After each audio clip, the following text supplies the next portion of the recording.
നമസ്കാരം.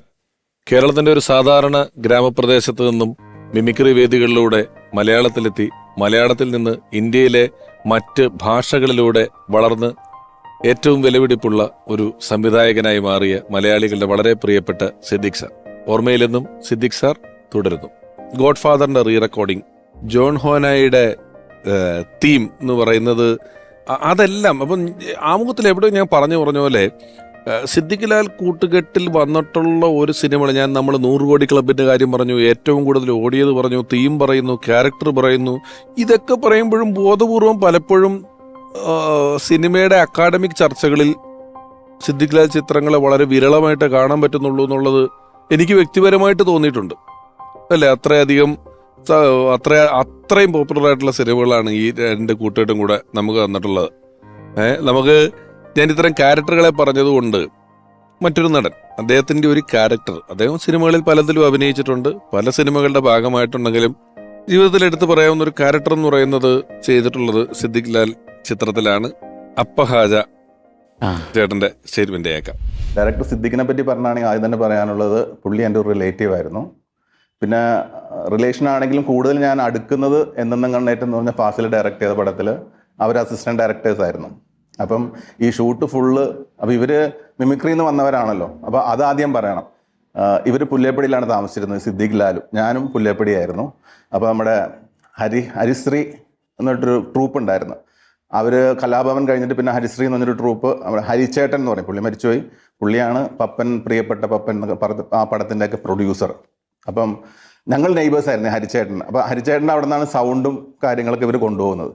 ഇവർ എവിടെ പ്രോഗ്രാമിന് പോകുമ്പോഴും ഇവിടെ വന്ന് സൗണ്ട് എടുക്കും. അവിടെ ഒരു സുരേഷ് എന്ന് പറഞ്ഞൊരു സ്റ്റാഫ് ഉണ്ടായിരുന്നു. അപ്പം ഞാനും ഇവരുടെ കൂടെ ബസ്സിൽ ഈ മിമിക്രി കാണിക്കാൻ, ഈ പ്രോഗ്രാമിനൊക്കെ സ്റ്റേജിലൊക്കെ ഇവർ പോകുമ്പം ഇവരുടെ കൂടെ പ്രോഗ്രാമിന് പോകുമായിരുന്നു. അത് കഴിഞ്ഞ് പിന്നെ കൂടുതൽ എടുക്കുന്നത് ഈ ഫാസിൽ സാറിൻ്റെ ഫാസിലിക്ക, പുള്ളിയും എൻ്റെ ഒരു റിലേറ്റീവാണ്. എന്നെന്നും കണ്ടിട്ടെന്ന് പറഞ്ഞ പടത്തിൽ നിലമ്പൂരിൽ വെച്ചിട്ട് കൂടുതൽ അടുക്കുന്നത്. ഈ അടുക്കാൻ കാരണം എന്ന് വെച്ചിട്ടുണ്ടെങ്കിൽ ഇവർ ഈ ഫുൾ ടൈം ഷൂട്ട് കഴിഞ്ഞ ഉടനെ കൂടിയിരുന്ന് തമാശ പറച്ചിലും, അത് കഴിഞ്ഞ് ഡബ്ബിങ് ട്രിവാൻഡ്രത്ത് വരുമ്പോഴും ഞങ്ങൾ ഒന്നിച്ച് താമസിച്ചിട്ടുണ്ട് ഒരു റൂമിൽ, തൊട്ടടുത്തടുത്ത റൂമിൽ. എന്നാലും കൂടുതലും അവരുടെ കൂടെ വന്ന് കമ്പൈൻ ചെയ്തിരിക്കും ഈ തമാശകൾ കേൾക്കാനും പിടിക്കാനൊക്കെ. അത് കഴിഞ്ഞിട്ടാണ് റാംജി റാവു കഴിഞ്ഞിട്ട് ഹരിഹർ നഗർ ഡയറക്റ്റ് ചെയ്യണത്. അപ്പോൾ അതിൽ ഞാനൊരു ചെറിയ വേഷം ചെയ്തു. അത് കഴിഞ്ഞ് തന്നെ സിദ്ദിഖ് അണ്ണൻ എന്നാണ് ഞങ്ങൾ വിളിക്കാറ്, സിദ്ദിഖ് അണ്ണൻ്റെ ബോഡി ഗാർഡ് ചെയ്തു. പിന്നെ അതിനുശേഷം ബിഗ് ബ്രദർ എന്ന് പറഞ്ഞ മോഹൻലാലിലൂടെ ഒരു പടം ചെയ്തു. ഇത്രയും പടങ്ങളാണ് പുള്ളിയിലൂടെ ഞാൻ ചെയ്തിരിക്കുന്നത്. എപ്പോഴായാലും ഈ അപ്പകാച്ചനെ പറയുമ്പോൾ നമ്മൾ ഹരിഹർ നഗറിൽ ഈ വേറെ കാര്യത്തിന് പോകുമ്പോൾ വരുന്ന വേറെ സംഘം എന്ന് പറയുന്നതിനകത്ത് ശരിക്ക് ഹരിഹർ നഗറില് 4 അപ്പാജിയായിരുന്നു എന്ന് വെച്ചാൽ ജഗദീഷനായിരുന്നു. പക്ഷെ ജഗദീഷിനെ അന്വേഷിച്ചപ്പോൾ നമ്മൾ അന്വേഷിക്കാൻ പറഞ്ഞ കൺട്രോളർ വന്നിട്ട് പറഞ്ഞു പുള്ളിക്ക് ഡേറ്റ് ഇല്ല, അടുത്ത കാലത്തൊന്നും ഇല്ലായിരുന്നു. അത് ഞങ്ങൾക്ക് വലിയ അടിയായി പോയി. കാരണം ജഗദീഷ് കണ്ടു തന്നെ, നമ്മൾ മനസ്സിൽ കണ്ടു തന്നെ എഴുതിയിരിക്കുന്നത്. പിന്നെ നിവൃത്തിയില്ല, എന്ത് ചെയ്യാൻ പറ്റും. അങ്ങനെയാണ് നമ്മൾ അപ്പാജെ ആ വേഷത്തിലേക്കല്ല, സിദ്ദിഖിന്റെ വേഷത്തിലേക്ക് കാസ്റ്റ് ചെയ്ത് അങ്ങോട്ടും ഇങ്ങോട്ടും ഒക്കെ മാറ്റി. അത് പക്ഷെ അപ്പാജെ അടുത്ത് പറഞ്ഞിട്ടില്ല കേട്ടോ. അങ്ങനെ നിൽക്കുമ്പോൾ ഒരു ദിവസം വഴിയിൽ വെച്ചിട്ട് ജഗദീഷിനെ എവിടെ വെച്ച് കണ്ടപ്പോൾ വെച്ചു, എന്നാലും നിങ്ങൾ ഭയങ്കര ചതിയായി. ആ പുള്ളി അറിഞ്ഞിട്ടേ ഇല്ല ഇങ്ങനെ ഒരു പടത്തിന് ഞങ്ങൾ പിടിച്ച കാര്യം. ഞാൻ ഫ്രീ, നിങ്ങളുടെ പടത്തിന് അഭിനയിക്കാൻ വേണ്ടി ഞാൻ കൊതിച്ചിരിക്കുകയല്ലേ.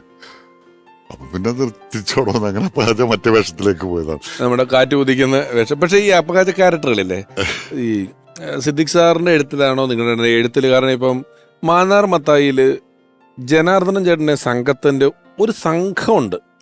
ഇവർക്ക് ഈ കഥയിലൊരു ബന്ധമില്ല, മെയിൻ സ്ഥലങ്ങളിൽ ഉടക്ക് വെക്കാനായിട്ട് ഇവർ കൃത്യമായിട്ട് വരും. ഈ അപ്പകാജൻ ടീം ഇതേപോലെ ഒരു സ്റ്റേഡിയത്തിലെ ഫൈറ്റിൽ ഇവർ ഓടി അവിടെ കയറുമ്പോൾ ബൈക്കൊക്കെ നിർത്തിയിട്ട് ഓൾറെഡി അടിക്കാൻ പാത്തിന് റെഡിയായിട്ട് ഈ സംഘം ഇരിക്കുന്നുണ്ട്. ഹരിഹർ നഗർ 2 എനിക്കതാണ് പെട്ടെന്ന് ശരി വന്നത്. ഹരിഹർ നഗർ 2 ഒരു പോലീസ് ഓഫീസറായിട്ട് അപ്പാജയുണ്ട്. അപ്പൊ അപ്പാജെ കൊണ്ടുവന്ന ക്യാപ്പ് കുറച്ച് ലൂസായിരുന്നു, അതായത് കുനിഞ്ഞ താഴെ വീഴും. അതിങ്ങനെ തല വെച്ച് കഴിഞ്ഞിങ്ങനെ ആടും തലാനൊക്കെ. പക്ഷെ ആ സമയം നിവൃത്തിയില്ല, അത് എടുക്കാൻ വേണം. അപ്പൊ അന്ന് സിദ്ദിഖ് ലൊക്കേഷനിൽ വന്നിട്ടുണ്ടായിരുന്നു.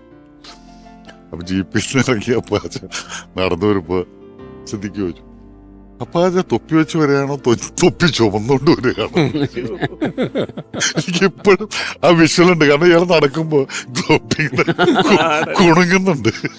ഈ നമ്മൾ പാട്ടിനെ പറ്റിയായിരുന്നു നിങ്ങളുടെ വേറൊരു പ്രത്യേകത കൂടെ, ഈ ഹിന്ദി ബോഡി ഗാർഡ് വന്നതിന് ശേഷം ഡിസ്കസ് ചെയ്ത നിങ്ങൾ മിക്ക സിനിമകളിലും പരീക്ഷിച്ച ഒരു ടെക്നിക്കാണ് വലിയ ഒരു സെന്റിമെന്റ്സ് സീനിന്റെ വാലയിൽ ഒരു പാട്ട് വയ്ക്കുക എന്ന് പറയുന്നത്.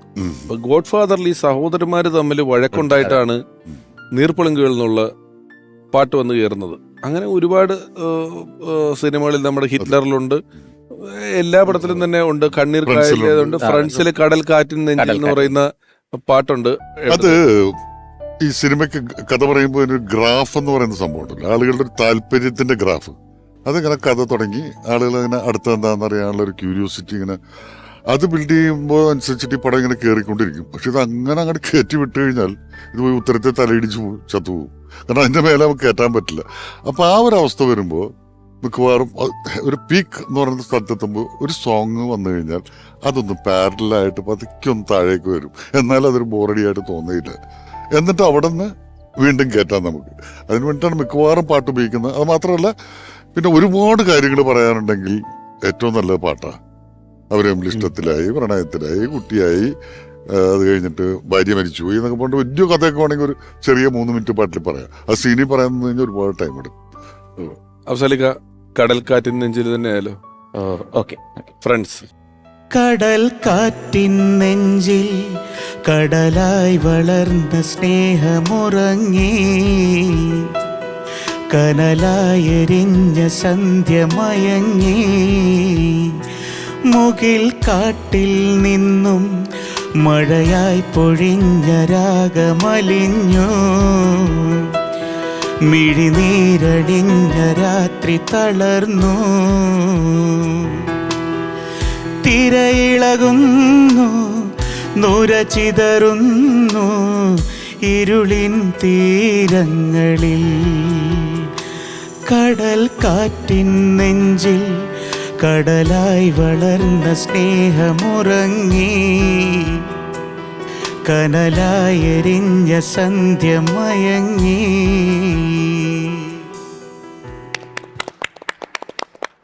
ഇനി ഒരാളെ കൂടെ ഞാൻ വിളിക്കുകയാണ്. ഓർമ്മയിലെന്നും സിദ്ദിഖ് എന്ന ഈ പരമ്പരയിൽ സിദ്ദിഖ് ലാൽ മാർ ഹരിശ്രീ എന്ന് പറയുന്ന ട്രൂപ്പിൽ പ്രോഗ്രാം ചെയ്യുന്ന കാലം അവരോടൊപ്പം ഒരുപാട് സ്റ്റേജ് ഷോകളിൽ പങ്കെടുത്തിട്ടുള്ള നിരവധി സിനിമകൾ, ടെലിവിഷൻ ഷോകൾ, ഇതിലൂടെ എല്ലാം നമുക്ക് വളരെ പ്രിയപ്പെട്ട അതുല്യനായ ഒരു കലാകാരൻ. സ്നേഹപൂർവ്വം സ്വാഗതം ചെയ്യുന്നു പ്രിയപ്പെട്ട ഏലൂർ ജോർജ്.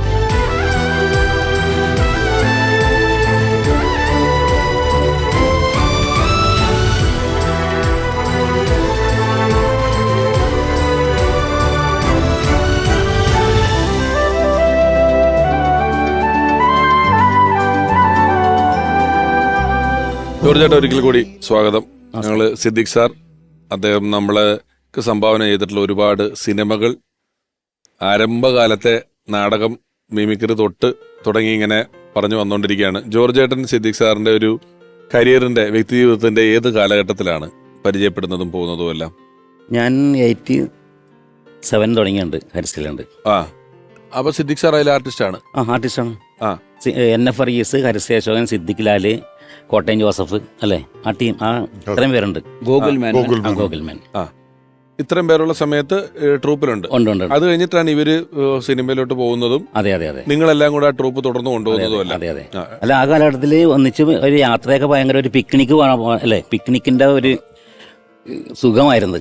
ഭയങ്കര കൗണ്ടറുകളും യാത്രയിൽ ഭയങ്കര കൗണ്ടറുകളാണ്. അങ്ങനെ കൗണ്ടറുകൾ എങ്ങനെ ജനിക്കണമെന്നുള്ളത് ഞാൻ അന്നാണ് ആദ്യമായിട്ട് കാണുന്നത്.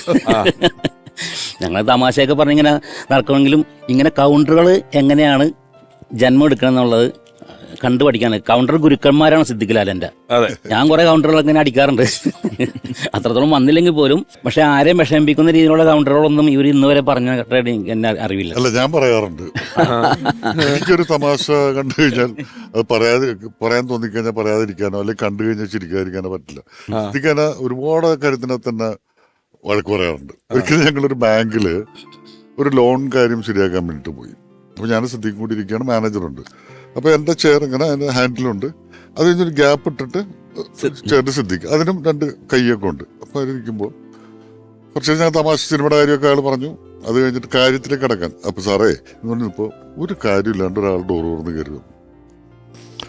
ഞാൻ പറയാൻ പാടില്ല, നമുക്ക് കണ്ടു കഴിഞ്ഞാൽ ആദ്യം തന്നെ ഒരു അടി കൊടുക്കാൻ തോന്നില്ല ചില ആളുകളുണ്ട്. ഒറ്റ കാര്യമില്ല, നമുക്ക് ആർത്ത് വൈരാഗ്യമില്ല. അങ്ങനത്തെ ഒരാള് കത്രക്ക് ഇട്ടിട്ട് പേനയൊക്കെ വെച്ച് ഡയറിയൊക്കെ ഇട്ടു. ഹലോ എന്ന് പറഞ്ഞിട്ട് മാനേജറെ കൈ കാണിച്ചിട്ട് വന്നു. ഓർമ്മയുണ്ടോ? അയാൾക്കൊരു പിടിയില്ല.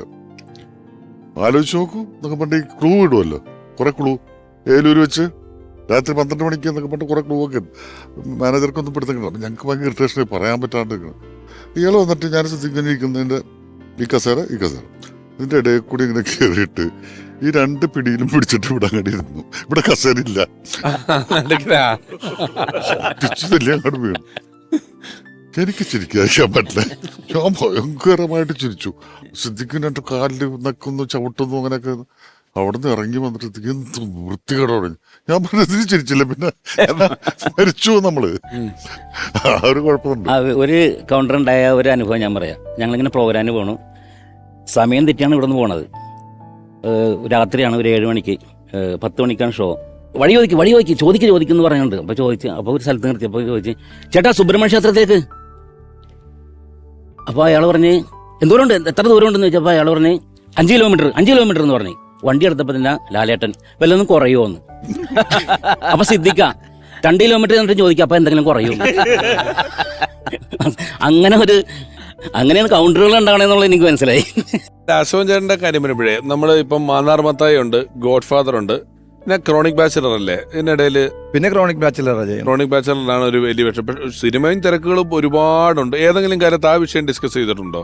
എങ്ങനെ? അത് ഹരിശേഷൻ ചേട്ടന്റെ സമയം ഇല്ലാണ്ട് പോകുന്നതാണോ, ക്യാരക്ടർ ഇല്ലാണ്ട് പോകുന്നതാണോ? അല്ല, അങ്ങനെ ക്യാരക്ടർ വന്നിട്ടില്ല. അതായത് ഇവർ പണ്ടേ പറയുന്നൊരു കാര്യമുണ്ട്, ഞാൻ വേഷം ചോദിക്കില്ല ഇവരോട്. കാരണം വെച്ചാൽ എന്നെ ഫോറീസാണ് എനിക്ക് വേണ്ടി ചോദിക്കുന്നത്.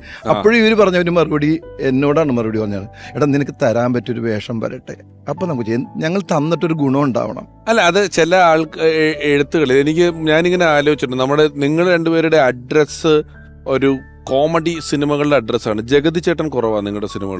ഇല്ല. തിരിച്ചൊന്നാലോചിച്ച് ജഗതി ശ്രീകുമാർ എന്ന് പറയുന്ന ഒരു നടന് കോമഡി സിനിമകളുടെ കഥ പറയുമ്പോൾ എല്ലാരും പറയുന്നുണ്ട് കുറവാണ്. ഫ്രണ്ട്സിലോ മറ്റാണ്, കാബൂളിവാല കഴിഞ്ഞിട്ട് ഫ്രണ്ട്സിലാണ് അദ്ദേഹം വരുന്നത്. ജോർജ് ചേട്ടനോ? ഞാൻ ലാലേട്ടന്റെ പടങ്ങളിലൊക്കെ ഞാൻ ചെയ്തിട്ടുണ്ട്. സിദ്ദിഖയുടെ പടത്തിൽ ഞാൻ ചെയ്യാനുള്ള ഭാഗ്യം കിട്ടിയില്ല ഇതുവരെ. മിക്ക സിനിമകളിലും എല്ലാത്തിലും ആ സൗഹൃദം ലാലേട്ടന് അന്നും ഇന്നും ആ സൗഹൃദം അല്ലേ. അതില് ചെറുതാണെങ്കിലും പുള്ളിക്കാൻ അത് പരാതിയില്ല. അത് ഞാൻ വലുതാക്കും, ഞാൻ വലുതാക്കും. 10 ഷോട്ടൊക്കെ ആക്കി മാറ്റും. സിദ്ദിഖയുടെ ദീപ്തമായ ഓർമ്മകളുമായി നിരവധി സിനിമകളിലൂടെ നമുക്ക് വളരെ പ്രിയപ്പെട്ട സീമ ജി നായർ. എന്നും എന്നോണം ഓർമ്മയിൽ വരുന്ന ഒരു വ്യക്തിത്വമാണ് സിദ്ദിഖേട്ടൻ്റെത്. ഞാൻ ആദ്യമായിട്ട് ക്രോണിക് ബാച്ചിലറാണ് ചെയ്യുന്നത്. അതിനു മുമ്പ് കാബൂളിവാലയ്ക്ക് വേണ്ടി എന്നെ വിളിച്ചതാണ്. പക്ഷേ അതേതോ കള്ള ഫോണാണ്, കള്ളത്തരത്തിൽ ആരോ വിളിക്കുന്നതാണെന്ന് പറഞ്ഞിട്ട് നിഷ്കരണം കാബൂളിവാല എന്ന് പറഞ്ഞ സിനിമയെ വേണ്ടാന്ന് വെച്ചവളാണ് ഞാൻ. അതിനുശേഷം ക്രോണിക് ബാച്ചിലറിന് ചെല്ലുമ്പോഴാണ് ഈ കഥ കംപ്ലീറ്റ് ഞാൻ അറിയുന്നത്. അതിനുശേഷം ബോഡി ഗാർഡ്, ഫുക്രി, അങ്ങനെ കുറച്ച് പടങ്ങൾ ചെയ്തു. അപ്പം സിദ്ദിഖേട്ടന് അദ്ദേഹം ചെയ്യുന്ന പടത്തിൽ ഒരു വേഷം എനിക്ക് ചെയ്യാൻ പറ്റുന്നതുണ്ടായിരുന്നെങ്കിൽ ഉറപ്പായിട്ടും സിദ്ദിഖേട്ടൻ എന്നെ വിളിച്ചിട്ടുണ്ട്. ഹോസ്പിറ്റലിലാണെന്ന് അറിഞ്ഞപ്പോഴും മരിച്ചു എന്നറിഞ്ഞപ്പോഴും അതൊരിക്കലും ഒരു തീർത്താൽ തീരാത്ത വേർപാട് തന്നെയായിരുന്നു. കാരണം എനിക്ക് ഏറ്റവും പ്രിയപ്പെട്ട 2 പേര് വിട്ടുപോയത് അടുത്തടുത്ത ദിവസങ്ങളിലായിരുന്നു. ഒന്ന് ശരണ്യയും ഒന്ന് സിദ്ദിഖേട്ടനും. 2 പേരും അടുത്തടുത്ത ദിവസങ്ങളിലാണ് മരിച്ചത്. എൻ്റെ ജീവിതത്തിൽ ഏറ്റവും അധികം എനിക്ക് കടപ്പാടും ബഹുമാനവും സ്നേഹവുമുള്ള ഒരു വ്യക്തിയാണ് സിദ്ദിഖേട്ടൻ. എനിക്ക് പറയാനുള്ളത്, ഞങ്ങൾ ഒരു 84 പിരിഞ്ഞ ശേഷം ഒരു 15 വർഷം യാതൊരു ബന്ധവുമില്ല. പിന്നെ സിദ്ദിഖായിട്ടുള്ളൊരു സൗഹൃദം വരുന്നത് 2003-4 കഴിഞ്ഞ് ഈ എന്ന് പറയുന്ന സംഘടന വരികയും സിദ്ദിഖ് ലാലും 41 മിമിക്രിക്കാരും എന്ന് പറഞ്ഞൊരു ടെലിവിഷൻ ഷോ ഇവര് പിരിഞ്ഞ ശേഷം ഇവര് തമ്മിൽ ഒരുമിച്ച് ഷോ നടത്തുന്ന ഞാനാണ്. ആ ഷോ വരുന്നു. ഇവർ രണ്ടുപേരെയും എങ്ങനെ വീണ്ടും ഒന്നിച്ചു എന്നൊക്കെ പലരും വന്നതിൻ്റെ അടുത്ത് ചോദിച്ചു. പിന്നെ ഇവർ രണ്ടുപേരെയും കൂടെ ഒരുമിച്ച് ചെയ്യാൻ പറ്റുമോ ഒരു സിനിമ, ഒന്ന് പ്രസാദ് ഒന്ന് ഇടപെടുമോ എന്നൊക്കെ പറഞ്ഞ് എൻ്റെ അടുത്ത് പലരൊക്കെ വന്നിട്ടുണ്ട്. ഞാൻ പറഞ്ഞു ഞാൻ അതിലൊന്നും ഇടപെടാറില്ല എന്ന് പറഞ്ഞു. പിന്നെ നമ്മൾ സിനിമ എന്ന് പറഞ്ഞാൽ പ്രോഗ്രാം ചെയ്യുന്ന സമയത്താണ് ഡെയിലി ഒരു സിനിമ ചെയ്യുന്ന പോലെ ഡെയിലി രാവിലെ ഉച്ചയ്ക്കും വൈകുന്നേരം 4 തവണ വിളിക്കുന്നതും ഈ 120 എപ്പിസോഡിൻ്റെ എല്ലാ ആർട്ടിസ്റ്റുകളായിട്ടുള്ള ചാറ്റിങ്ങിൻ്റെ എല്ലാം എഴുതുന്നതും ആയിട്ട് പിന്നൊരു 4-5 വർഷം കണ്ടിന്യൂസ് ഫോൺ കോളായിരുന്നു. ഈ മുമ്പുള്ളൊരു ബന്ധം ഇല്ലെങ്കിൽ പോലും അതിനുശേഷം പിന്നെ ഈ എക്സിക്യൂട്ടീവ് മീറ്റിംഗ് ഒക്കെ വരുന്ന സമയത്തൊക്കെ പുള്ളിയാണ് തീരുമാനിക്കുന്നത് ആരൊക്കെ എക്സിക്യൂട്ടീവ് മെമ്പേഴ്സ് വേണം. പുള്ളിക്ക് അറിയാം ഓരോ വ്യക്തിയുടെ A to Z പുള്ളിക്ക് അറിയാം മിമിക്രിക്കാരുടെ. ലാസ്റ്റ് നമ്മുടെ ജനറൽ ബോഡിയുടെ ഒരാഴ്ച മുമ്പ് എന്നെ വിളിച്ച് പറഞ്ഞു, എടാ ജനറൽ ബോഡി 27 ഇത്രാം തീയതി അല്ലേ? ഞാൻ പറഞ്ഞു ഞാൻ ഉണ്ടോ കൂടെ എന്ന് പറഞ്ഞു. അത് കഴിഞ്ഞിട്ട് 26 തീയതി എന്നെ വിളിച്ച് പറഞ്ഞു, എടാ എനിക്കൊരു ചെറിയ പനിയുണ്ട്, പനി കൂടുകയാണെങ്കിൽ ഞാൻ വരില്ല, എനിക്കൊന്ന് ഹോസ്പിറ്റലൈസ് ചെയ്യണമെന്ന് പറഞ്ഞു. ഞാൻ പറഞ്ഞു രാവിലെ ഒന്ന് വന്ന് തല കാണിച്ചിട്ട് പോയിക്കോ. ഞാൻ വന്നേക്കാന്ന് പറഞ്ഞു. ജനറൽ ബോഡി ദിവസം രാവിലെ 8 മണിക്ക് എന്നെ വിളിച്ച് പറഞ്ഞു, ഷാരിയുടെ അടുത്തും ഷാജോന്റെ അടുത്തൊക്കെ ഒന്ന് പറഞ്ഞേക്കണം, എനിക്ക് സുഖമില്ല, ഞാൻ ഹോസ്പിറ്റലിലോട്ട് പോകണമെന്ന് പറഞ്ഞു. അന്നും പുള്ളി പോയി. അങ്ങനെ നമ്മുടെ ജനറൽ ബോഡിയിൽ പുള്ളി വന്നില്ല. 2 ദിവസം കഴിഞ്ഞ് ഞാൻ വിളിച്ചപ്പോൾ പറഞ്ഞു, എടാ ഞാൻ തിരിച്ചു വന്നു, പെരുന്നാളായതുകൊണ്ട് വന്ന് പിള്ളേരുടെ കൂടെ ഇരിക്കാനെന്ന് പറഞ്ഞു.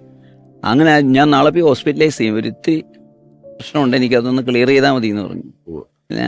ഇവരൊക്കെ സിനിമയിലേക്കൊക്കെ ബിസിയായി പോയി. അപ്പം ഞാൻ ഹരിസിൽ നിന്ന് പോന്നു. ആ സമയത്തായിരുന്നു എൻ്റെ വിവാഹം, 2000-ലായിരുന്നു, 2000-ൽ. ആ സമയത്ത് ഒത്തിരി പേരെ നമ്മൾ ക്ഷണിച്ചിട്ടുണ്ടല്ലോ. അപ്പോൾ റിസപ്ഷൻ നടക്കുന്ന സമയത്ത് ഒത്തിരി പേര് ക്യൂ നിൽപ്പുണ്ട്.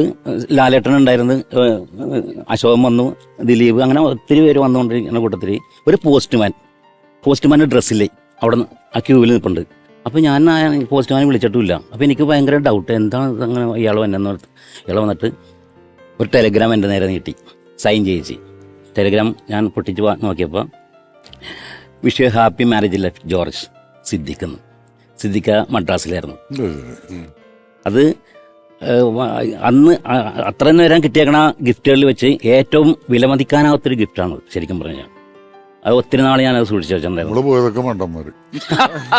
അല്ല ലാലേട്ടാ, ആളിവിടെ ഇല്ലെങ്കിലും ചെന്നൈയിൽ നിന്ന് അങ്ങനെയല്ല ലാലേട്ടാ. ഒരു ടെലഗ്രാം അടിക്കേണ്ട കാര്യമുള്ള എനിക്ക്, ഒരു ടെലഗ്രാം അടിക്കേണ്ട കാര്യം. അതാണ് അടുത്ത കല്യാണം ആവട്ടെ. അല്ല ഞാൻ പറഞ്ഞത് ശരിയല്ലേ?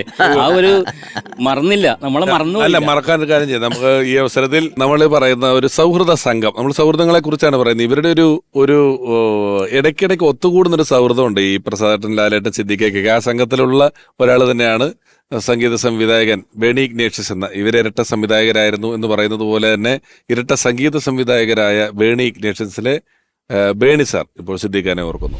ഡയറക്ടർ സിദ്ദിഖ് സംവിധായകനാകുന്നതിന് മുമ്പ്, സ്ക്രിപ്റ്റ് റൈറ്റർ ആകുന്നതിന് മുമ്പ്, സിനിമയിലൊക്കെ പ്രവേശിക്കുന്നതിന് മുമ്പ് എൻ്റെ ബാല്യകാല സുഹൃത്താണ്. മിക്കവാറും ദിവസം സിദ്ദിഖിനെ ഞാൻ കാണും. ഞങ്ങൾ ഞായറാഴ്ച ഒരുമിച്ച് കൂടി ഒന്നെങ്കിൽ അദ്ദേഹത്തിൻ്റെ വീട്ടിലായിരിക്കും, അല്ലെങ്കിൽ ലാലിൻ്റെ ഫാദർ പോളിയേട്ടൻ്റെ വീട്ടിലായിരിക്കും. കുറേ നേരം ഇരുന്ന് തമാശയൊക്കെ പറഞ്ഞിട്ടേ പിരിയാറുള്ളൂ. എല്ലാ ദിവസവും എന്ന് പറഞ്ഞ ഓക്കെ ഒരു അരമണിക്കൂർ, ഒരു 1/2 കിലോമീറ്ററെങ്കിലും ഞങ്ങൾ ഒരുമിച്ച് നടന്നിട്ടാണ് ഞാൻ എൻ്റെ പ്രീ ഡിഗ്രിക്ക് പഠിക്കുന്ന സെൻറ്റ് ആൽബർട്ട്സ് കോളേജിൽ പോകും. അദ്ദേഹം ജോലി ചെയ്യുന്ന മുസ്ലിം സ്കൂളിലേക്ക് അദ്ദേഹം പോകും. ഒരു ദിവസം അദ്ദേഹം വളരെ മ്ലാനവതനായിരുന്നു. ഞാൻ ചോദിച്ചു, എന്ത് പറ്റി സിദ്ദിഖേ? ഒരു മൂഡിലല്ലോ, സാധാരണ പറയുന്ന തമാശയൊന്നും പറയുന്നില്ല. പറഞ്ഞു, ബേണി, ഞാൻ ഇന്നലത്തെ കൊണ്ട് എൻ്റെ കലാജീവിതം മതിയാക്കണം എന്ന് കരുതിയാണ് ഇപ്പോൾ ഇരിക്കുന്നത്. ഇനി ഒരിക്കലും ഞാൻ ഈ ഫീൽഡിലേക്ക് തിരിച്ചു വരില്ല. അതെന്ത് പറ്റി അങ്ങനെ ചിന്തിക്കാൻ എന്ന് പറഞ്ഞു. അവ പറഞ്ഞ്, എനിക്ക് വളരെ വിഷമകരമായ ചില സംഭവങ്ങൾ ഇന്നലെ നടന്നു. പലരും എന്നെ ഇൻസൾട്ട് ചെയ്ത് സംസാരിക്കുന്ന പോലെ സംസാരിച്ചു. എനിക്ക് ഈ പണി പറ്റില്ല, എനിക്ക് എൻ്റെ ഈ മുസ്ലിം സ്കൂളിലെ ജോലി മതി, ഞാൻ അങ്ങനെ ജീവിച്ചോളാം എന്ന് പറഞ്ഞു. അപ്പോൾ എൻ്റെ ജ്യേഷ്ഠനൊക്കെ പറയുന്നത്, എൻ്റെ പലരും പറയുന്നതായിട്ടുള്ള ചില പോസിറ്റീവ് തോട്ട്സ് എല്ലാം എൻ്റെ മനസ്സിൽ പെട്ടെന്ന് വന്നു. ആയിരിക്കാം, ഞാനല്ല അത് പറഞ്ഞത്, എന്നെക്കൊണ്ട് ദൈവം പറയിപ്പിച്ചാണ്. ആ പറഞ്ഞതിൽ നിന്നും അദ്ദേഹത്തിൻ്റെ മനസ്സ് മാറി. പിന്നെ അദ്ദേഹം പൂർവാധികം ശക്തിയോടെ ഈ ഫീൽഡിലേക്ക് തിരിച്ചു വരണം, പല കാര്യങ്ങളും ചെയ്യണം എന്നുള്ളൊരു ശക്തമായ തീരുമാനത്തോടെയാണ് അദ്ദേഹം പിന്നീടുള്ള ദിവസങ്ങൾ കഴിച്ചു കൂട്ടിയത്. ഇത് ഞാൻ അറിയുന്നത് മനോരമ സൺഡേ സപ്ലിമെൻറ്റിൽ അദ്ദേഹം എന്നെപ്പറ്റി ഒരു പാരഗ്രാഫ് എഴുതിയിരിക്കുന്നു, സിദ്ദിഖ് ലാലിൻ്റെ ഒരു മുഴുനീള പേജിൽ. ഞാൻ ഉടനെ വിളിച്ചു, എന്താണ് എന്നെപ്പറ്റി എഴുതാൻ കാര്യം എന്ന് ചോദിച്ചു. അപ്പോഴാണ് പറഞ്ഞു, ബേണി, ഞാൻ എഴുതുന്നത് എൻ്റെ ഹൃദയത്തിൽ നിന്നാണ്, സത്യമാണ് പറയുന്നത് എന്ന് വെച്ചിട്ടുണ്ടെങ്കിൽ അന്നത്തെ നിങ്ങളുടെ വാക്കുകളാണ് എൻ്റെ ഹൃദയത്തെ മാറ്റിമറിച്ചത്. എനിക്ക് ഇതിൻ്റെ അകത്ത് മുന്നേറണം, ഒരുപാട് കാര്യങ്ങൾ ചെയ്യണമെന്നൊക്കെ തോന്നിയത്. അങ്ങനെയാണ് ഞാനിപ്പോൾ ഇവിടം വരെ എത്തിയ ഒരു ഡയറക്ടറായിട്ട് നിൽക്കുന്നത് എന്ന് പറഞ്ഞു. അത് ഞാൻ വെറുതെ പറയുന്നതല്ല എന്ന് പറഞ്ഞു. ഇത് പറഞ്ഞ് എനിക്ക് വിശ്വസിക്കാൻ പറ്റിയില്ല. പക്ഷേ അദ്ദേഹം എപ്പോഴൊക്കെ ഒരു അവസരം കിട്ടും, മരിക്കുന്ന ഒരു 5-6 മാസം മുമ്പ് ഞങ്ങൾ ഒരുമിച്ചൊരു അമൃത TV ഇൻ്റർവ്യൂ ഉണ്ടായിരുന്നു. അവിടെയും അദ്ദേഹം പറഞ്ഞു, സത്യത്തിൽ അദ്ദേഹത്തിൻ്റെ മനസ്സിൻ്റെ വലിപ്പമാണ് അദ്ദേഹത്തിനെ കൊണ്ട് പറയിപ്പിച്ചത്. അതേപോലെ പല സ്ഥലത്തും ഞങ്ങൾ ഒരുമിച്ച് വേദിയിൽ സംസാരിക്കുമ്പോഴും അല്ലാത്ത സമയത്തൊക്കെ അദ്ദേഹത്തിൻ്റെ എളിമയും അദ്ദേഹത്തിൻ്റെ മനസ്സിൻ്റെ വലിപ്പവും എനിക്ക് പ്രകടമായിട്ടുണ്ട്. അപ്പോൾ സത്യം പറഞ്ഞാൽ അദ്ദേഹം ഒരു ഡയറക്ടറോ സ്ക്രിപ്റ്റ് റൈറ്ററോ മാത്രമല്ല, ഒരു മഹാനായ വ്യക്തി കൂടിയാണ്. അതുകൊണ്ടാണ് അദ്ദേഹത്തെ പറ്റി ഒരു വാക്കുപോലും മോശം പറയാൻ ഒരാൾക്കും സാധിക്കില്ല. അദ്ദേഹത്തിൻ്റെ കലാപ്രതിഭയെ പറ്റിയോ അദ്ദേഹത്തിൻ്റെ ഡയറക്ടർ എങ്ങനെയാണെന്നൊന്നും നമ്മൾ പറയേണ്ട കാര്യമൊന്നുമില്ല, അതെല്ലാവർക്കും അറിയാവുന്നതാണ്. അപ്പം അദ്ദേഹത്തിനും സത്യത്തിൽ കലാകാരന്മാർക്ക് മരണമില്ല എന്ന് പറഞ്ഞാൽ അദ്ദേഹത്തിന് മരണമില്ല. ഒരു സംഗീത സംവിധായകൻ വന്ന സ്ഥിതിക്ക് അഫ്സലിക്കയുടെ ഒരു പാട്ടും കൂടെ, അത് നമ്മളിപ്പോ പാടിയതെല്ലാം ദാസേട്ടൻ പാടിയ പാട്ടുകളും എം ജി അണ്ണൻ പാടിയ പാട്ടൊക്കെയാണ്. അഫ്സലിക്ക തന്നെ സിദ്ദിഖയുടെ പടത്തിൽ പാടിയിട്ടുള്ള ഒരു പാട്ടിന്റെ 4 വരി കേൾക്കാം. ഇപ്പൊ സിദ്ദീഖ് ലാൽ സിനിമകൾ നമ്മളൊക്കെ ഗാനമേളകൾക്ക് പാടിക്കൊണ്ട് കിടക്കുന്ന സമയത്താണ് നിങ്ങളുടെ സിനിമകളിലെ പാട്ടുകൾ. അപ്പോൾ ഞാൻ നേരത്തെ പറഞ്ഞില്ല, ബാലകൃഷ്ണൻ സാറിൻ്റെ ഒരു ഡിഫറെൻറ്റ് മ്യൂസിക് വന്നപ്പോൾ നമ്മളൊക്കെ നല്ല നല്ല പാട്ടുകൾ എന്നുള്ള. പക്ഷെ അങ്ങനെ ഒരിക്കലും വിചാരിച്ചിട്ടില്ല ഇവരുടെയൊക്കെ സിനിമകളിൽ പാടാൻ സാധിക്കുമെന്നൊന്നും വിചാരിച്ചില്ല. പക്ഷേ വലിയൊരു ഭാഗ്യമാണ്. പക്ഷേ ഇവർ രണ്ടുപേരും സെപ്പറേറ്റ് ആയപ്പോഴാണ് ലാലേട്ടൻ്റെ സിനിമയിൽ കല്യാണരാമനിൽ ബേണി ഇഗ്നീഷ്യസ് മ്യൂസിക്കിൽ എനിക്ക് ഒരു തുടക്കം കിട്ടിയത്. പിന്നെ അതിന് ശേഷം ലാലേട്ടൻ്റെ തന്നെ പുലിവാൽ കല്യാണം, അങ്ങനെ കുറേ സിനിമ ഹിറ്റ് പാട്ടുകൾ എനിക്ക് ഉണ്ടായി. പിന്നെ അതിന് ശേഷമാണ് സിദ്ദീഖ എന്നെ ബോഡി ഗാർഡിലും പിന്നെ അതേപോലെ ഭാസ്കർ ദി റാസ്കളും. പക്ഷേ ഏറ്റവും വലിയൊരു ഭാഗ്യം ഇവർ പിരിഞ്ഞെങ്കിലും ഇവർ ചേർന്ന് ചെയ്ത ഒരു ഷോ ഉണ്ടായിരുന്നു US 2016 സിദ്ദീഖ് ലാൽ ഷോ. അതിൽ എനിക്ക് ഇവരെല്ലാവരും ഉണ്ടായിരുന്നു. ഞാനുണ്ടായി, എല്ലാവരും ഉണ്ടായി. ജോർജ് ചേട്ടൻ ഉണ്ടായിരുന്നില്ലേ? ഇല്ല, ലാൽ സാറ്, അശോകൻ ചേട്ടൻ, എല്ലാവരും ഉണ്ടായിരുന്നു. അതൊരു ശരിക്കും ഷോ അല്ല, അതൊരു വലിയൊരു കുടുംബയാത്ര എന്ന് തന്നെ പറയല്ലേ ലാലേട്ട, എല്ലാവരും ഒരുമിച്ച്. അപ്പം അത് ലൈഫിൽ കിട്ടിയ ഏറ്റവും വലിയൊരു ഭാഗ്യമാണ്. അപ്പം എന്തായാലും ഇവരുടെ സിനിമകൾ കണ്ട് വളർന്ന് ഇവരുടെ കൂടെ വർക്ക് ചെയ്യാൻ പറ്റിയതൊക്കെ വലിയൊരു ഭാഗ്യമായിട്ട് തന്നെ കരുതുകയാണ്. എന്തായാലും സിദ്ദീഖ് സാറിൻ്റെ സിനിമയ്ക്ക് വേണ്ടി എനിക്ക് പാടാൻ കിട്ടിയ ഭാഗ്യം, ആ ഒരു പാട്ട് ഞാൻ പാടുക. അപ്പോൾ ഭാസ്കർ ദി റാസ്കലിലെ ഒരു പാട്ടാണ്, ദീപക് ദേവ് ആണ് ഹരിനാരായണൻ ലിറിക്സ് എഴുതിയ ഒരു പാട്ട്. മനസ്സിലായിരം കസവ് നെയ്യുമി നെയ്യമ്പൽ പൂവെന്നോരത്ത് ചെറുകുറുമ്പുമായി ചിറകുരുമ്മിടും ചങ്ങാലിക്കൂട്ടം ചാരത്ത് ഒരു നിഴലു പോൽ നിന്നിനവുകളിൽ ചിരിമധുരമായി നോവുകളിൽ ഒരു തെമ്മാടിക്കൂട്ടിനുണ്ടേ ചില്ലുവാൽ കണ്ണിലേ മിന്നായും മിന്നുന്നെന്താണ് നെഞ്ചിനുൾ താളിലേ കാണാതെ വയ്ക്കും മുത്താണോ മനസ്സിലായിരം കസവ് നെയ്യുമി നെയ്യാമ്പൽ പൂവെന്നോരത്ത് ചെറുകുറുമ്പുമായി ചിറങ്ങുരുമ്മിടും ചങ്ങാലിക്കൂട്ടം ചരത്ത്. കാബുളിവാല ഇതുപോലെ കാബുളിവാലയിൽ എന്നെ പാടാൻ വിളിച്ചു. അശോകൻ ചേട്ടനെ പാടാൻ വിളിച്ചു. എന്നെ അഭിനയിക്കണേ മുമ്പ് നമുക്കൊന്ന് പാടി തുടങ്ങാന്ന് പറഞ്ഞില്ല, ലാലാണ് എന്നെ വിളിക്കണ. ഞാനാ വിളിച്ചത്. കാരണം അവൻ ഈ ഹൃദയവാഹിനിയൊക്കെ പാടുന്ന ഞാൻ കേട്ടിട്ടുണ്ട്. അപ്പൊ ഇതിനകത്ത് ഒരു പാട്ടുണ്ടല്ലോ, ഒരു ഹൈപ്പിച്ചു പിറന്നൊരു മണ്ണും. അപ്പൊ അത് പാടാനായിട്ട് അശോകന്റെ ഡിഫറൻറ്റ് ശബ്ദമായിരിക്കും എന്ന് കരുതിയിട്ടാണ് അശോകനെ കൊണ്ടുപോയത്. എന്നിട്ട് എന്ത് പറ്റി സംഭവിച്ചത്? പാവം മരിച്ചില്ല. കാരണം അറിയാമോ, SP സാറൊക്കെ ഇരിക്കാണ് അല്ല, മ്യൂസിക് ഡയറക്ടർ. ഞാൻ ചെല്ലുമ്പോ SP വെങ്കടേഷ് നിലത്തിങ്ങനെ ഇരിക്കുന്നു മുറിയിൽ, ഒരു ഗിറ്റാറിസ്റ്റ്, ഹാർമോണി, ഡോലി, ഇവൻ കട്ടിലേലിരിക്കുന്ന സിദ്ദിഖ് ഇരിക്കുന്നു. എന്നോട് ഇരിക്കാൻ പറഞ്ഞ് എൻ്റെ ഉള്ള ഇടിക്കാൻ തുടങ്ങി. അദ്ദേഹത്തിന് മുമ്പിൽ എന്നോട് പാടാൻ ഞാൻ എനിക്ക് പറ്റൂല പറ എന്നും പറഞ്ഞ് എന്നെ കൊണ്ട് പാടിച്ച് ഇദ്ദേഹം ആ മൂളി തന്നു. പിറന്നൊരു ഈ മണ്ണും തന്നെ അത് തുടങ്ങണ തന്നെ 5 കട്ടക്കാറ്റ് അവിടെ തുടങ്ങിയിട്ട് മണ്ണും അതൊക്കെ നിലാവും പകലും അവിടെ എന്നിട്ട് എന്തിനോ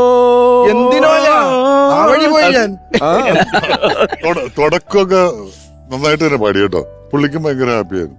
ഈ പറഞ്ഞ എന്തിനോ ആ നോ വന്നോടി പുള്ളിയും പറഞ്ഞു.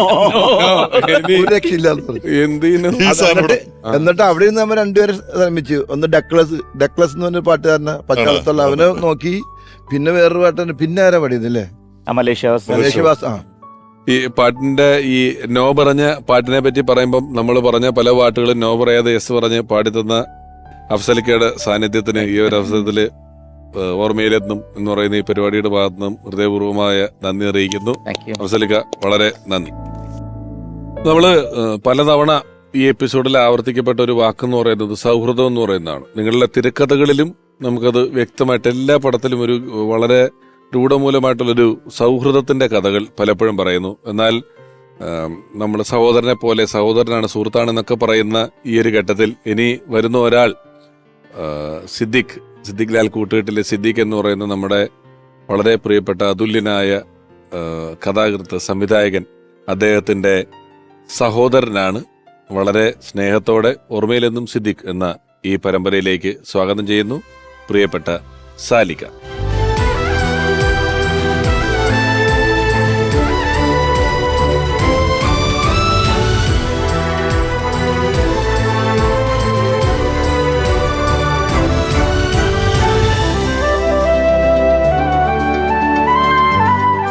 സാലിക, ഒരിക്കൽ കൂടി സ്വാഗതം. നേരത്തെ ഞങ്ങളുടെ സംസാരത്തിനിടയിൽ പ്രസാദം പറഞ്ഞു, പ്രസാദൻ ആ വീട്ടിലെ ഇളയതാണ്, സിദ്ദിഖ വീട്ടിലെ മൂത്ത ആളാണ് എന്ന് പറഞ്ഞു. നിങ്ങൾ എത്ര വ്യത്യാസമുണ്ട്? ഞങ്ങൾ തമ്മിൽ ഏതാണ്ട് ഒരു 14 വയസ്സ് 15 വയസ്സ് വ്യത്യാസം. 14 വയസ്സ് വ്യത്യാസമുണ്ട്. ആ, കാരണം ഞാൻ 8ാമത്തെയാണ്.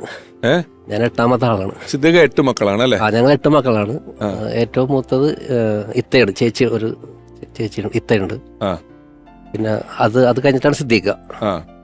അങ്ങനെ 8ാമത്തെ ആളാണ് ഞാൻ. അപ്പൊ ഒരു പക്ഷേ സാലിക്കൊക്കെ സാലിക്ക് നല്ല ഓർമ്മകൾ വരുമ്പോ തന്നെ സിദ്ദിഖ ഒരുവിധം ഞാൻ സിദ്ദിഖയുടെ നാടകം കണ്ടിട്ടുണ്ട്.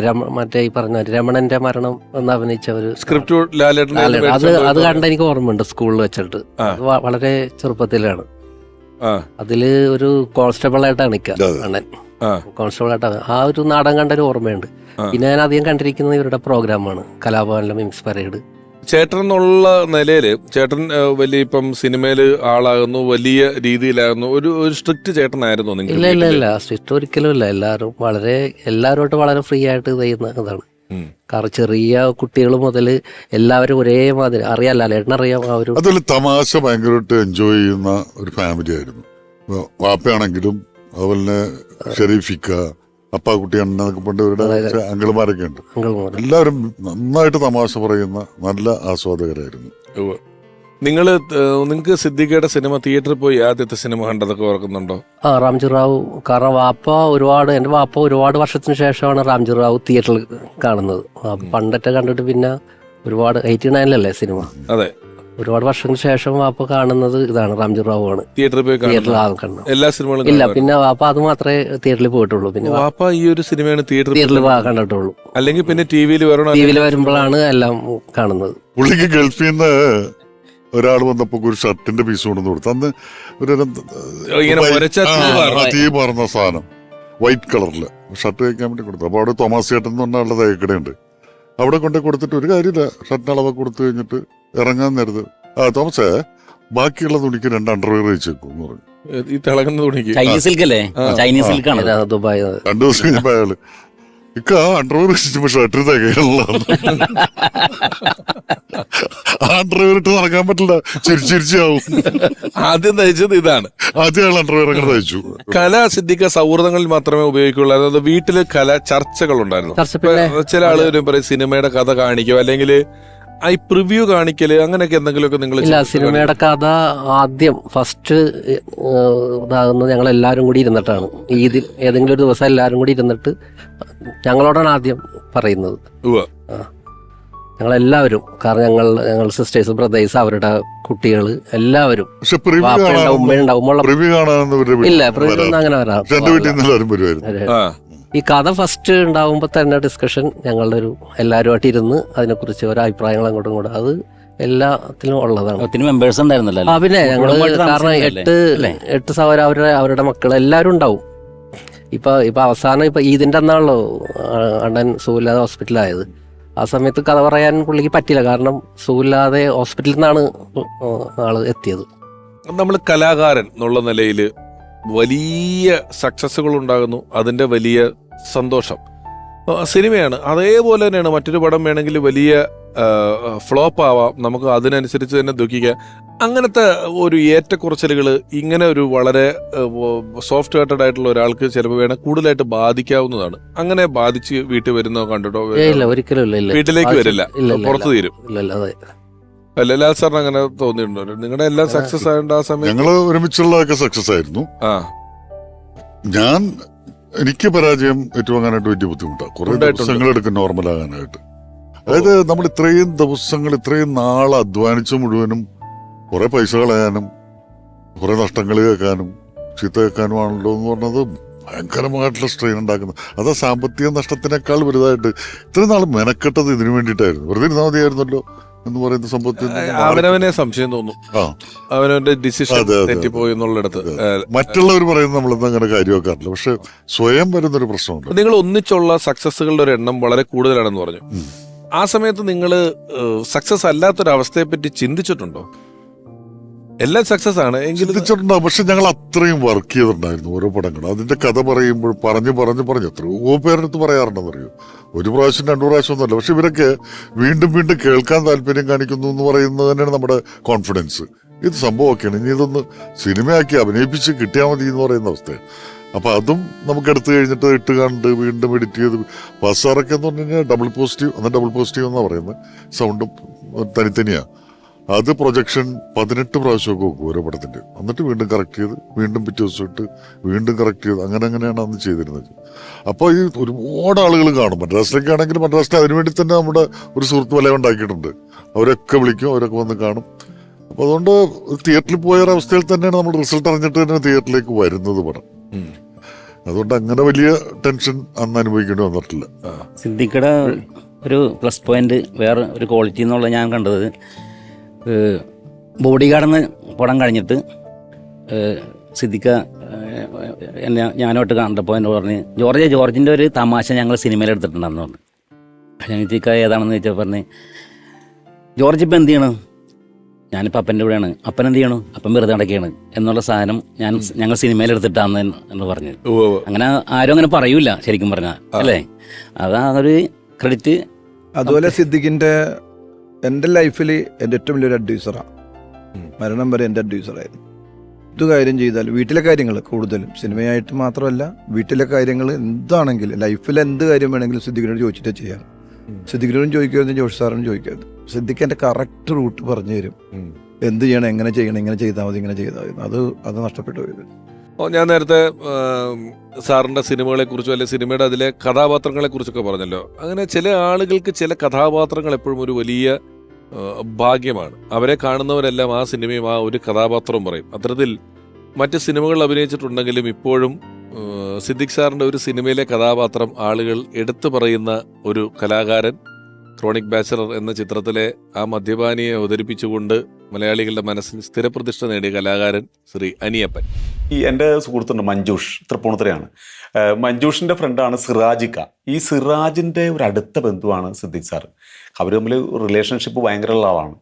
അങ്ങനെ പറഞ്ഞ് ഈ അനിയപ്പനെ നമുക്ക് എന്തെങ്കിലും ഒന്ന് രക്ഷപ്പെടുത്താൻ പറ്റുമോ? അവനിപ്പോൾ കലാപ്രതിഭയൊക്കെ ആയിട്ടുണ്ട്, പാവപ്പെട്ട പയ്യനാണ്, എന്തെങ്കിലും രക്ഷപ്പെടണമെങ്കിൽ രക്ഷപ്പെട്ടു പോട്ടെ.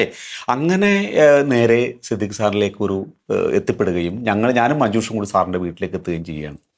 വീട്ടിൽ കയറി അവിടെ ചെന്ന് സാറിനെ കണ്ടു. പുള്ളി പറഞ്ഞ് കഴിവുള്ളകൾ എപ്പോഴും രക്ഷപ്പെടും അനിയപ്പ, ഈ പടത്തിലെല്ലാം കാസ്റ്റിംഗ് ആയി കഴിഞ്ഞു, പിന്നെ അടുത്ത മൂവിയിൽ അനിയപ്പനെ ഞാൻ തീർച്ചയായിട്ടും എന്തെങ്കിലും നോക്കാം കേട്ടോ എന്ന് പറഞ്ഞ് അദ്ദേഹം ഒരു സാധാരണ ഒരാൾക്കാരുടെ പോലെ. അപ്പം എൻ്റെ കൂട്ടുകാരൻ്റെ ഒരു പെട്ടെന്നൊരു വാക്ക് ഒരു വലിയ വാക്കാണ്. അപ്പം സാറേ അയാൾ ഇവിടം വരെ എത്തിയതല്ലേ സാറേ, അവൻ്റെ ആ കഴിവൊന്ന് കാണിക്കട്ടെ സാറേ എന്ന് പറഞ്ഞ് അങ്ങനെ ആ കള്ളുകുടിയൻ അവിടെ കാണിക്കുകയാണ്. അവതരിപ്പിച്ചപ്പോൾ അദ്ദേഹത്തിന് ഭയങ്കരമായിട്ട് ഇഷ്ടമായി. അദ്ദേഹം പറഞ്ഞു അനിയപ്പ നമുക്ക് നോക്കാം, ഏതായാലും അടുത്ത പടത്തിൽ എങ്ങനെയായാലും അനിയപ്പനെ എന്തെങ്കിലും തരാമെന്ന് പറഞ്ഞിട്ടൊക്കെ അങ്ങനെ പോന്നു. ഞാൻ ഇന്നും ക്രോണിക് ബാച്ചിൽ കള്ളുകുടിയൻ എന്നുള്ള ഒരു പേരിലാണ് ഇപ്പോഴും അറിയപ്പെടുന്നത്. ഞാൻ അന്ന് ആ സമയങ്ങളിൽ ഞാൻ 10-26 സിനിമ അഭിനയിച്ചെങ്കിലും പക്ഷെ ഇപ്പോഴും ആൾക്കാർ പറയുന്നത് ക്രോണിക് ബാച്ചിൽ കള്ളുകുടിയൻ. ഞാൻ ദേവസ്വം ബോർഡിൽ ജോലി ചെയ്യുമ്പോഴും പിഷാരടിക്കറിയാം, നടക്കൽ വന്നിട്ട് ആൾക്കാർ പറയും ദേ കുടിയൻ നിൽക്കണം അമ്പലത്തിൽ വന്നിട്ട്. അപ്പോൾ ഇപ്പോഴും അറിയുന്നത് ആ ക്രോണിക് ബാച്ചിൽ കുടിയൻ എന്നാണ്. ഒരു വിദേശയാത്ര കോവിഡിന്റെ സമയത്തൊക്കെ ഒന്ന് അവിടെ പെട്ടുപോയി. കുറച്ചധികം നാൾ അവിടെയായിരുന്നു, അമേരിക്കയിലായിരുന്നു 6 മാസത്തോളം. അതൊരു വലിയ പെടലായിരുന്നു ആ സമയത്ത്. അത് കഴിഞ്ഞ് പെട്ടു വന്നിട്ടാണ്, അതും കഴിഞ്ഞ് ഒരു സിനിമയുടെ പണിപ്പുരയിലായിരുന്നു തോന്നുന്നല്ലേ അദ്ദേഹം നമ്മുടെ വീട്ടിൽ പിരിഞ്ഞു പോകുന്ന സമയത്ത്. അതെ ഒരു സിനിമയുടെ എഴുത്തും വെച്ചിട്ടുള്ളൊരു പടത്തിന്റെ ഒരു ഇതായിരുന്നു. ആ സമയത്താണ് അസുഖം വരുന്നതും ആശുപത്രിയിലാകുന്നതും. ഞങ്ങളുടെ സംഘടനയിലാണെങ്കിലും ഈ പറഞ്ഞ പോലെ സിനിമാ ലോകത്താണെങ്കിലും എല്ലാം ഇത്തിരി സ്പീഡായിരുന്നു കേട്ടോ. നമുക്ക് അങ്ങനെ പെട്ടെന്ന് വയ്യാന്ന് നമ്മൾ കേൾക്കലും സിദ്ദിഖയുടെ വിയോഗവും തമ്മിലുള്ള ദൂരം വളരെ ചെറുതായിരുന്നു. അറിയിച്ചില്ല. ഞാൻ സുഖമില്ലാന്ന് അറിഞ്ഞിട്ട് എന്നെ ഹോസ്പിറ്റലിൽ ഐസിയുലാണെന്ന് പറഞ്ഞ് ഞാൻ ഞെട്ടിപ്പോയി. ഞാൻ കാണാൻ വേണ്ടി പോയി ഐസിയുല് ഞാൻ കയറി, എന്നെ ആരും കയറ്റുന്നുണ്ടായിരുന്നില്ല. ഞാൻ സിദ്ദീഖിനെ കണ്ടോ തകർന്ന് തരിപ്പണമായി പോയി. കാരണം നമുക്കൊരാൾക്ക് സുഖമില്ലാതെ കിടക്കുന്നു പറയുമ്പോൾ നമ്മുടെ മനസ്സിലൊരു രൂപമുണ്ടല്ലോ, അതൊന്നും അല്ല അവിടെ കണ്ടത്. അവിടെ വെച്ച് ഞാൻ തല ഇറങ്ങിയിട്ട് പിന്നെ അവരെ കൂടി എന്നെ അവിടെ കിടത്തി, വെള്ളമൊക്കെ തന്ന് കുറേ നേരം അവിടെ കിടത്തിയിട്ട് ആ മുറി കിടത്തിയിട്ടാണ് ഞാൻ പുറത്തു പോകുന്നത്. കാരണം അങ്ങനെ മാറിപ്പോയിരുന്നു. ആ അവസ്ഥ വരെ പുള്ളി ഇത് അറിയിക്കാണ്ട് വെച്ചിരുന്നു എന്നുള്ളതാണ്. ആരോടും പറഞ്ഞിട്ടില്ല. ഈ പറഞ്ഞ മാതിരി ലാലേട്ടൻ കാണുന്നത് സെക്കൻഡ് ഇതിലാണ്. ആദ്യം പുള്ളി കുറച്ച് ദിവസം ഒരു വേറെ ഹോസ്പിറ്റലിൽ പുള്ളി അഡ്മിറ്റ് ആയിരുന്നു, ഒരു 10-15 ദിവസത്തോളം. പക്ഷെ അതൊന്നും ആരും അറിയുന്നില്ല. അതാരും ആരടുത്തും പുള്ളി അണ്ണൻ ആരോടും പറയണ്ടെന്ന് വളരെ സ്ട്രിക്റ്റ് ആയിട്ട് പറഞ്ഞതുകൊണ്ട് നമ്മൾ ആരോടും പറഞ്ഞില്ല. കാണണ്ട, ആരും വന്ന് ഈ അവസ്ഥയിൽ ഇങ്ങനെ ഹോസ്പിറ്റലിൽ അഡ്മിറ്റ് ആണെന്നുള്ള ആരും അറിയണ്ട, എന്നെ ആരും വന്ന് കാണണ്ട എന്നുള്ളൊരു ഇതുണ്ടായിരുന്നു, ആഗ്രഹമായിരുന്നു പുള്ളിക്ക്. അതൊരു മസ്റ്റായിരുന്നു. അതാണ് നമ്മുടെ ജനറൽ ബോഡിയിൽ വരാതെ പോയി എന്ന് പറഞ്ഞ ഹോസ്പിറ്റലിൽ അതാണ് പോയത്. ഈ 15 ദിവസം പോയി എന്ന് പറയാം, ഡോക്ടറിനെ അറിയാം. ഫസ്റ്റ് അഡ്മിറ്റ് ചെയ്ത ഹോസ്പിറ്റലിൽ നിന്നാണ് ഒരു ദിവസം പുള്ളി ലീവ് എടുത്തിട്ടാണ് അന്ന് ഈദിന്റെ അന്നാണ് വീട്ടിൽ വരുന്നത്. അന്ന് ഉച്ചക്ക് വന്നിട്ട് രാത്രിയാണ് വീണ്ടും ഹോസ്പിറ്റലിലേക്ക് പോവുകയാണ്. അപ്പൊ ഈദിനല്ല ഞങ്ങളെല്ലാവരും ഒത്തുകൂടുന്ന ഒരു ഇതാണ്, സിദ്ദീഖയുടെ വീട്ടിലാണ് കൂടുന്നത്. അങ്ങനെ ആ സമയത്ത് രാത്രി ഒരു 10 മണിക്കാണ് പുള്ളി വീണ്ടും പോകുന്നത്. വളരെ ടയേർഡായിട്ടാണ് പോകുന്നത്. ഒരു ദുശീലങ്ങളും ഇല്ലാത്ത ആളാണ്. അപ്പോ അതെടുത്ത് പറയണം, ഒന്നുമില്ല, സിഗരറ്റ് വലിയില്ല, മുറുക്കലില്ല. അപ്പൊ സാധാരണ ഇത് കഴിഞ്ഞാല് ഞങ്ങളെല്ലാവരും പോകുന്നത് സിദ്ദീഖാണ്, COF ചെയ്ത് എല്ലാവരും ഓക്കെ ഞങ്ങൾ ഓരോരുത്തർ പോകുമ്പോഴേ ഏതാണ്ട് ഒരു 10-11 മണി എല്ലാവരും അവിടെ നിന്ന് പോകും. അപ്പോൾ അന്ന് സംഭവിച്ചതല്ല, ഇക്കാണ് എല്ലാവരെയും ബൈ പറഞ്ഞു പോകുന്നത് ഹോസ്പിറ്റലിലേക്ക്. ആ പോക്കാണ് ഹോസ്പിറ്റലിലേക്ക് പോയിട്ട് പിന്നെ പുള്ളി വരുന്നത് ഇതായിട്ടാണ്. സിദ്ദീഖ് എന്ന സംവിധായകനെ കുറിച്ച് പറയുമ്പോൾ ഞാൻ നേരത്തെ പറഞ്ഞിരുന്നു, സിദ്ദീഖ് ലാൽ കൂട്ടുകെട്ടിൽ തെരുവിൽ നിന്നും പെറുക്കി ജീവിക്കുന്ന കന്നാസ് കടലാസ് മുതൽ സാധാരണക്കാരായ കലാകാരന്മാർക്ക് അസാധാരണമാം വിധം സാധാരണമായ ആൾക്കാരുടെ കഥ പറഞ്ഞ് എത്രത്തോളം അസാധാരണമായ ദൂരങ്ങളിലേക്ക് എത്താൻ സാധിക്കുമെന്നതിൻ്റെ ഒരു വലിയ തെളിവാണ് സൽമാൻ ഖാനെ വെച്ച് ബോഡി ഗാർഡ് എന്ന് പറയുന്ന ഒരു ചിത്രം 100 കോടി ക്ലബിലെത്തിക്കുന്നത് വരെ ഒരു സംവിധായകൻ സാധാരണ എറണാകുളത്തെ ഒരു നാട്ടിൻപുറത്ത് നിന്നും ജനിച്ചു വളർന്ന് എത്തുക എന്ന് പറയുന്നത്. ഇത്രയും സമയം സിദ്ദീഖ് എന്ന സംവിധായകന്റെ ബാല്യകൗമാര യൗവനങ്ങളിലൂടെ, അദ്ദേഹത്തിന്റെ കരിയറിലൂടെ, അദ്ദേഹം എന്ന വ്യക്തിയിലൂടെ എല്ലാം നമ്മൾ യാത്ര ചെയ്തു, അദ്ദേഹത്തിന്റെ ഓർമ്മകൾ പങ്കുവച്ചു. ഒരുപാട് സൂപ്പർ ഹിറ്റ് സിനിമകളെ കുറിച്ച് അതിനോടൊപ്പം നമ്മൾ സംസാരിച്ചു. സഹപ്രവർത്തകരായിട്ടുള്ള ഒരുപാട് പേര് ഇവിടെ എത്തി. അതിൽ ഏറ്റവും എടുത്തു നന്ദി പറയുന്ന ഒന്ന് ലാൽ സാർ. അദ്ദേഹം ഇപ്പോൾ പറഞ്ഞു, ആശുപത്രിയിൽ ചെന്ന് കണ്ട നിമിഷത്തെക്കുറിച്ച് അദ്ദേഹം തന്നെ പറയുകയുണ്ടായി. അപ്പോൾ അത് ഇവരുടെ ഒരു സൗഹൃദത്തിന്റെ ആഴം വെച്ച് വലിയ വേദനയുള്ളതും, അല്ലെങ്കിൽ ഇത്തരത്തിലൊരു പരിപാടിയിൽ എത്തുക എന്നതിന്റെ പ്രസക്തി എന്തെന്ന് അവനവനോട് ചോദിച്ചാൽ ഉത്തരമില്ലാത്തതുമൊക്കെ ആയിട്ടുള്ളൊരു കാര്യങ്ങളാണ്. എങ്കിലും ഞങ്ങളുടെ സ്നേഹപൂർവമായ ക്ഷണം സ്വീകരിച്ചു വന്നതിന് ലാൽ സാറിന് നന്ദി, സാലിക്കയ്ക്ക് നന്ദി, അശോകൻ ചേട്ടൻ ഒരു സമകാലീനനാണ്, സുഹൃത്താണ്, സഹപ്രവർത്തകനാണ്, പ്രസാദേട്ടൻ, ഗായകനായ അഫ്സൽ, ഏലൂർ ജോർജ് ചേട്ടൻ തുടങ്ങി ഓർമ്മയിലെന്നും സിദ്ദീഖ് എന്ന ഈ ലക്കത്തിൽ സിദ്ദീഖ് എന്ന കഥാകൃത്തിന്റെ നമ്മൾ പറഞ്ഞു പോകാത്ത പല എപ്പിസോഡുകൾ കഴിയുമ്പോൾ പലരും പറയാറുണ്ട്, അത് പറഞ്ഞില്ലല്ലോ ഇത് പറഞ്ഞില്ലല്ലോ എന്നൊക്കെ പറയുന്നത്. സിനിമകളുടെ കഥകൾ, അദ്ദേഹം എഴുതിയിട്ടുള്ള കഥകൾ, തിരക്കഥകൾ, അയാൾക്കഥ എഴുതുകയാണ് പോലെയുള്ള പടങ്ങളുടെ കഥ സിദ്ദീഖാണ്. മക്കൾ മഹാത്മ്യത്തിന്റെ കഥ സിദ്ദീഖാണ്. തിരക്കഥകൾ എഴുതിയ സിനിമ, സംവിധാനം ചെയ്ത സിനിമകൾ, അങ്ങനെ ഒരുപാട് സിനിമകളിലൂടെ ആമുഖത്തിൽ ആദ്യം പറഞ്ഞതുപോലെ തകർക്കാനാവാത്ത റെക്കോർഡുകളുടെ ഉടമയായി സിദ്ദീഖ് ലാൽ കൂട്ടുകെട്ട് എന്ന് പറയുന്ന ആ കൂട്ടുകെട്ടിൽ വന്ന് സിദ്ദീഖയുടെ ഓർമ്മകളിലൂടെയുള്ള ഓർമ്മയിലെന്നും സിദ്ദീഖ് എന്ന ഈ ഒരു പരമ്പരയുടെ ഈ ലക്കം പൂർണ്ണമാകുന്നു. അതിന് തൊട്ടുമുമ്പായി നമുക്ക് ആൽബം സൈനിങ്.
നമ്മളെല്ലാം സ്നേഹിക്കുന്ന സിദ്ദിഖയുടെ സഹോദരൻ സാലിക്കയ്ക്ക് പ്രിയപ്പെട്ട ലാൽ സാർ അമൃത ടിവിയുടെ ഭാഗത്തു നിന്ന് ഒരു ഉപഹാരം സമർപ്പിക്കും.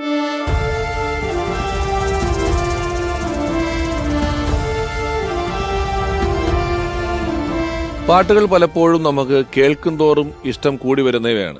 എന്നാൽ നർമ്മത്തെക്കുറിച്ച് പലരും പറയുന്ന ഒരു പരാതി ഇത് മുഴുവൻ കേട്ടതാണ്, പുതിയതെന്തെങ്കിലും ഉണ്ടോ എന്നുള്ളതാണ്. എന്നാൽ നർമ്മം കാലം കഴിയും തോറും കൂടുതൽ ശക്തിയുള്ളതായി മാറുകയും വീണ്ടും വീണ്ടും കാണുമ്പോൾ ആദ്യം കണ്ട അതേ ചിരിയോ അതിൽ കൂടുതൽ ചിരിയോ നമുക്ക് സമ്മാനിക്കുന്ന വിധത്തിലാവുകയും ചെയ്യുക എന്ന് പറയുന്നത് ഒരു ജീനിയസിനെ കൊണ്ട് മാത്രം സാധ്യമാകുന്ന കാര്യമാണ്. അത്തരത്തിൽ മലയാളികളുടെ ചിരി ഓർമ്മകളിൽ വ്യക്തിമുദ്ര പതിപ്പിച്ച വളരെ പ്രതിഭാധനനായ സംവിധായകൻ സിദ്ദിഖ് സാർ.